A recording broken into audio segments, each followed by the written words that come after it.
Bismillahirrahmanirrahim. Assalamualaikum warahmatullahi wabarakatuh. Habib, apakah yang dimaksud dengan warok? Di dalam Quran dijelaskan sangat banyak terkait apa itu. Terima kasih. Assalamualaikum warahmatullahi wabarakatuh. Apa yang dimaksud dengan warok? Saya baca di satu kitab tasawuf, ya, Ar-Risalah Al-Qushayriyah. Ar-Risalah Al-Qushayriyah karya Syekh Abdul Karim Ibn Huzan Al-Qushayri Laisabur.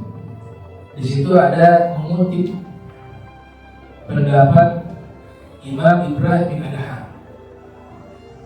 Beliau mengatakan al-wara' itu artinya adalah tarku kulli syubhatin wa tarku kulli ma la ya'ni. Wara' adalah meninggalkan semua yang syubhat. Ini kita tidak tahu hukumnya apa di minuman baru ini. Orang-orang itu ketahuan di belanja tidak. Ada ini nggak pakai macam-macam itu bahannya apa? Sudah halal, sudah halal. Itu nggak apa-apa. Cek dulu apalagi produk luar tuh, bahasa Korea kan banyak tuh produk. Wah ini langsung baca dulu. Nggak paham gitu tulisan Korea. Cari yang halal. Nah, sudah ada. Itu contoh warok yang paling sederhana. Ini tidak ada itu. Datang dari sana ini lagi. Ini bahasa Korea, ini bahasa Cina. Artinya produk-produk mereka kita harus waspada, karena kan mereka non Muslim. Takut ada lemak babi di situ. Sudah usaha cari dulu. Ada halal. Alhamdulillah. Kalau halal ya itu sudah ada, yang perkiraan lagi sudah. Ini yang tanggung jawab nanti pemerintah. Ya, nggak usah kita cerita lagi misalnya telepon. Hati kamu stres dulu. Nggak perlu. Kita sudah percayakan itu cukup. Jadi agama tidak merepotkan. Oh sudah halal bismillah. Tapi lebih baik kita cari makanan yang ibaratnya produk yang memang berasal dari negara Islam untuk menghilangkan apa?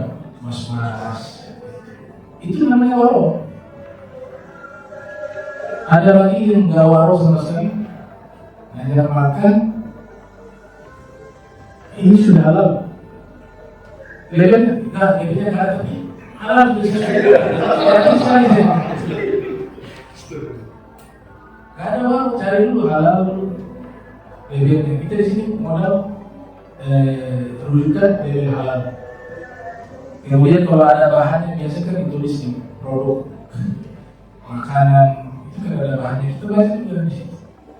Itulah waro yang syubhat dia tinggalkan, atau dia cari tahu dulu sampai dapat halal baru dia makan. Itu namanya waro. Jangan yang masih ragu-ragu dia sendiri mengatakan boleh ya. Innal halala bayyin wa innal harama bayyin wa bainahuma umur mushtabihat. Sesungguhnya halal itu jelas, haram itu jelas. Di antara halal dan haram ada perkara yang syubhat, yang status hukumnya tidak jelas. Kemudian menentukan hukum ke kita. Oh ini kayaknya halal nih. Kita harus merujuk kepada hukum fikih. Kepiting bagaimana hukumnya? Perdebatan banyak kepiting. Kepiting kalau yang di laut saja itu halal. Ada dua alam haram. Ada yang mengatakan tidak halal. Mau dia dua alam, satu alam, halal juga. Perdebatan. Kalau orang waro pilih hati-hati sudah. Saya cari pendapat yang ulama mayoritas mengatakan kepiting yang di laut saja itu halal. Saya pilih yang di laut saja karena dari sikat.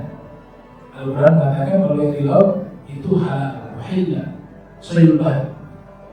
Tafsir dihalalkan bagi kalian seluruh makhluk di laut. Kata sayyul bahr di situ, subhanallah Allah tidak menyebut sama. Ya, sayyul hewan buruan yang di laut itu halal.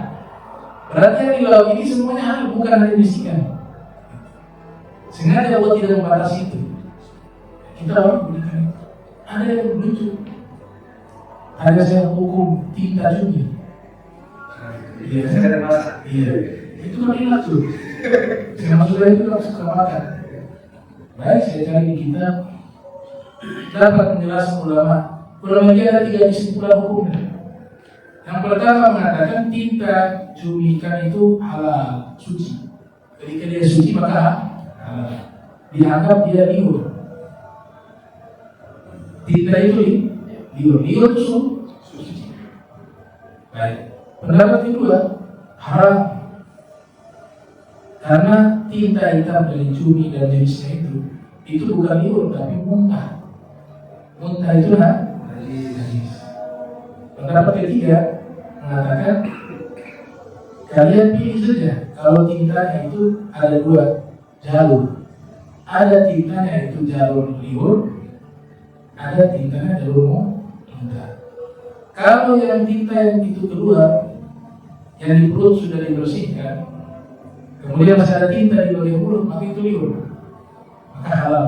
Tapi kalau mengambil dari bagian dalam perutnya, itu muntah. Dan dikasih komentar di situ. Kalau kalian mau makan, kalian bedakan saja. Ya, oh ini tinta liur, tinta muntah. Kalau liur halal, kalau muntah. Pertanyaannya, kita bedakan gimana? Dia punya tinta itu sudah. Kita bisa bilang yang mana tintanya. Beda kalau manusia atau yang hewan lain kan. Ludah dengan muntah tak beda. Nah, ini ludah nih. Ini muntah. Tapi kalau cumi muntah dengan cumi buang ludah itu sama. Sama. Gimana kalau orang Marok? Orang Marok dia tidak pakai tinta. Tapi yang makan pakai tinta juga bukan tidak Marok juga. Karena ini adalah apa? Masalah yang masyaqqah. Sangat sulit untuk bisa membedakan ini liur atau muntah. Dan secara medis tidak ada efek buruk bagi kita. Tinta itu penelitian tinta cumi tidak ada efek penyakit. Maka kita kembali ke hukum asal. Makanlah sesuatu yang halal dan baik. Boleh begitu. Kemudian yang orang kedua meninggalkan hal yang tidak bermanfaat. Nah, 2 hal itu, hal yang tidak bermanfaat dia tinggalkan. Yang dilakukan di aktivitas hidupnya semuanya itu berkualitas, bermutu. Umurnya yang terisi dengan kebaikan dunia. Ini namanya apa? Itu definisi dari Ibrahim bin Adham. Bismillahirrahmanirrahim. Allahumma shalli wa sallim ala sayyidina Muhammad. Allahumma ja'alna hadha jam'an marhuman ikhwanan wa tafarruqan ma'suma. Fala taj'alna min shirkil mahrum. Subhanaka wa bihamdika astaghfiruka wa atubu ilaik. Sallallahu alaihi Muhammad wa ala alihi wa sahbihi wa sallam. Assalamualaikum warahmatullahi wabarakatuh.